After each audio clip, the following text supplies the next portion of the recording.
السلام علیکم ګرانو کتونکو د پروګرام زما وطن سره ستاسو کوربه سمادانجوم تاسو ته مخاطب دی. په ننني پروګرام کې به موږ بحث کوو د سوات په سیند باندې او د سوات په سیند کې چې کوم کشتي رانی چې ورته وایي په هغې باندې به موږ بحث کوو. د هغې دپاره موږ سره دلته کې زموږ دا کشتۍ چې کوم چلوي د کشتۍ چې کوم ډرایور دی هغه راسره موجود دی. اسدالله رور لاول ته په پروګرام کې په خیر رالي وایو. السلام علیکم. زه لاول خو ستاسو د راتلو مننه کوم چې تاسو دومره راغلی او موږ له دومره پکې موقع راکړه. بلکې زنګ دا کشتۍ خپل په چینل لا چلوم دا خو به زه ستاسو ډېر شکر وراځم. نور زنګ دا ملګري دي دام دي دا کار کې اسدالله کیمرې ته ولې غوندې ځان مخامخ کېلی غوندې کېدی خو چې کیمره کې دا خلک تا ویني چې دا ته کومې خبرې کوي دا لږ صفا صفا او ستا مخ ورسره راځي. دا راته ووایه چې په دې کشتۍ کې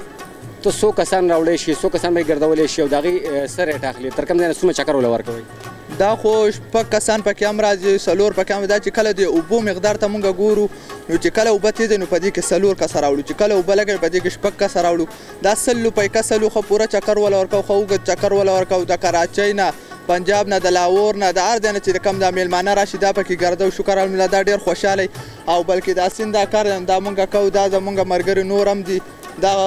تقریبا په سوات کې دلته په دې پیزاګټ پارک کې زنګ سره دا 10 کشتۍ دي دا پکې مونږ چلو. په دې کشتۍ کې خرچه په دې څومره راغلې؟ په دا یو کشتۍ تاسو تیار کړې په دې څومره خرچه راغلې ده؟ یاره په دې تقریبا نازي دغه 25-30 هزار روپۍ راځي خو چې لکه څوک پوهېږي اوس دا ټوپان دي ټکټر شاتني ټوپان دي دا والا مونږ راوړو نو په خپل حساب یې کړ کړو. دا د باڼسون نه مونږ جوړې کړي دي دې د اوسپنې سیټونه راښ کړي دي پټ یې ولوړې ښه ښکلې او بڼلې دي لکه د خطر داسې د خطرې څه هېڅ دغه پکې نشته. اوس په دې کې چې کومه ګلکاري کوي هغه دغه پکې کوي تاسو د اختر دپاره پکې کوئ که څه په عام ورځو کې تاسو پکې دا جنډې منډې لګولي؟ نه دا چې کله ګڼه شي کله اختر شي د دې خپل سیزن یې کمه چې دا ګرمي کله تیزه شي نو په هغه وخت کې پکې دا کوو. ګرانو کتونکو که زه تاسو ته ووایم چې کله اختر شي خوشحالي شي نو خلک خپل ځان هم سینګاروي دغه شان دي خپل ګاډي ماډي چې کوم هغه سینګاروي. خو دا رونه چې کوم دي دوی په دې کشتو کې جنډې ولګوي ټیپونه پکې ولګوي او دغه سیلانه خلک چې کوم راځي نو هغه دې سیندونو کې ګرد چاپېره دریای سوات کې دننه ګرځي دلته کې چې منځ کې کوم ټاپو دي هغه ټاپو ته راواړي دې ټاپونه هغوی خوندونه والي. چونکې نن سبا د ګرمۍ موسم دی او ګرمي ډېره زیاته شوې ده نو دغه ښکته چې کوم خلک دي زموږ کوم وروڼه دلته کې سیل لپاره راځي نو دوی دغه د یخو هواګانو نه د مزو اخیستو دپاره هغوی دلته کې راګوشي په دې کشتۍ کې هغوی چکرې وکړي. اسدالله رو دا سره شریکه کا چې په دې کشتۍ کې که دا چې ته خرابه شي فرض کوئ د هغې لپاره بیا تاسو څه کوئ؟ دا خو پنچر کېږي دا غرمه پې کله سی واشي یا سیخ وای نو دې کې دا پنچر خپل په خپل ځان لګو الپي راوالو او جسې د ربړ ټوټه راوالو لکه په خپل دغه یې لګو او نور ته خطرې څه دغه پکې نشته ولې چې دې ته څلور ټوپان دي که د دې دا یو ټوپ لکه خدای دې نه کړي که سیچل وله وشي تش راتش شي نو دا نور درې ورته لګېږي د خطرې څه دغه پکې نه او په خپل ځان زما تقریبا دا 7 کاله شو ځای پکې په خپله چلوم په ښه او بد پوه شویم ځای پکې لول به زنګ بشرانو چلولې اوس پکې مونږ چلو نو شکر الحمدلله لکه د وړوکوالي نه اوسه پورې پکې لکه څه د خطرې صدقه نه دي شوي او ښه ښکلي چلو. صحیح دا راته ووایه چې په دې کشتو کې تاسو کومې پیسې ګټئ په دې باندې ستاسو د کور ګزاره کېږي؟ جو دا خو کله ډېرې کله لږې چا خبره چې کسان ډېرې چکر مکر ووایي جو مزدوري پکې پاتې شو نور دغه یو ټرپ ولګي 2 ټرپه ولګي اکثر ډېره ګڼه درې ولګي کله ناکله پکې چې خالي کور ته راشو نو دا پکې راځي. اوس په پکې موږ هم پکې چکر وخو کتونکو سره به دا چکر موږ هم شریکوو راځي را چکر ولګوو په دې کشتۍ کې به خبرې ترې هم کوو راځئ زموږ سره.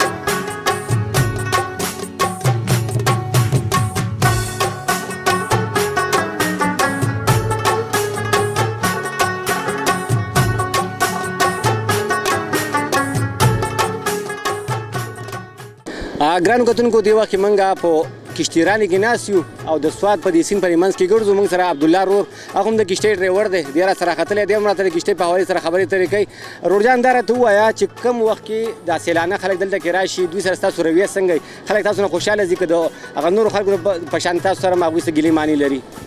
بسم الله الرحمن الرحیم. دا دلته چې کم میلمانه راشي او خاص کر زمونږ میلمانه چې کله دلته راشي چکر ووایي نو بیا چې واپس ځي نو موږ ته ډېره مهرباني وایي او موږ له پکې اکثر داسې 100-200 روپۍ سیوا هم راکړي خپل د خوشحالۍ د طرفه. نو زه به ووایم چې خوشحاله ځکه ځي یو کس چې خوشحاله نه وي نو چا له هسې پیسې نه ورکوي خو خوشحاله شي زړه خوشحاله شي نو هغه به کې اکثر زموږ د کړاو ته وګوري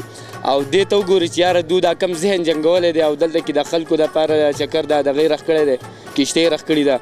نو د دې په حوالې باندې لکه هغو خوشحاله شي او موږ له پکې پیسې هم راکړي او مهرباني راته هم ووایي او شکریا مننه راته هم وایي په دې کې چې دا کم تیلو خرچه کېږي دا ستاسو د بدن نه وځي دغه لګیا دی اسدالله لګیا دی دا لاسونه چې وایي راوایي دا هم ډېر ګران کار دی که زما د کیمرامین تا ته لږ غونته کې وښایي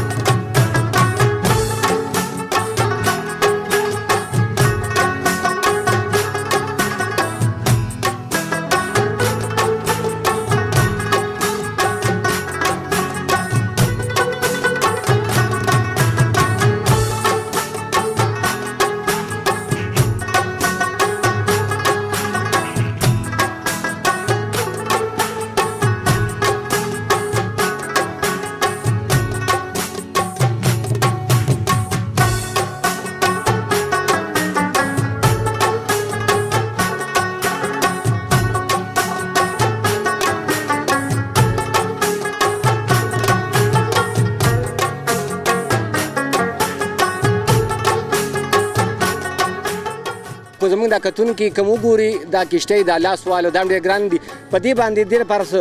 دغه ولې پکار دي څه چا نه به زده کړه کوي دی که نو دا خو چې اوله کې کله چې جمع وي نو داسې ولاړ ډن وي نو په هغې کې دا زده کړي او دا داسې ناشنا کس داسې زر نشي زده کولی دا چې کم زمونږ خپل زمونږ سر څوک رالوی شي نو هغو داسې کله کله پکې چلی راچلی نو زده کړي نو بیا هغه ته په دې تیز اوبو کې هم څه مشکلات نه وي لکه ښه چلولی شي ښه برابر د دې چې کوم دا تاسو دا بیلچې غوندې کې جوړې کړي په دې باندې تاسو چې په کومې اوبه واخئ راواخئ د دې کې دا کشتۍ به ټولې چولې راچولې ګیر چاپېره دې تاسو هغه مونږ چې ورته سټرینګ وایو هغه سټرینګ هم دې جوړ کړی ثابت کشتۍ په دې باندې چلوئ دا څه طریقه یو لاس ودروئ بل چلوئ که څنګه کوئ ورسره دا خو جي لکه څنګه چې یو سړی ګاډی چلی او د هغې ښه پوخ ډېر اوري نو هغه هم توالی راتولی شي ټول سټرینګ نه دغه رنګې په دې کې هم دا خپل ګیرونه دي خپل چې کم طرف ته یې تاوی نو هغه چپو به ووایي دا بله بله ګور دی نو دا په خپله بیا دغه شان تاویږي راتاویږي ګیر چاپېره تاویږي دا هم د موږ دغه د لاسو صفایي ده ټول سین ګوري بلکل اسدالله وروره زه خو چې خپل منزل طرف ته لار ورکوئ چې خپل منزل طرف ته روانېږو ګرانو کتونکو دې وخت کې موږ د فضاګټ پارک طرف ته روان یو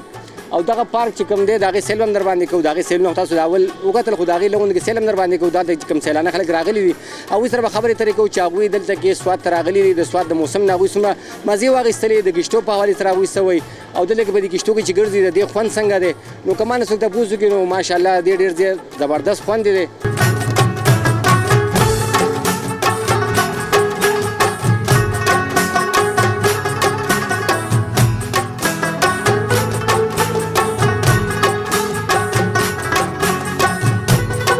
ګرانو کتونکو دې وخت کې موږ د سیند په چپو په منځ کې روان یو دا کشتۍ داسې کېږي مو زموږ د اړو خود کوي خو دوی د لاسه راکړې ده موږ ته وایو چې یارېږئ به نو او دا په دې کې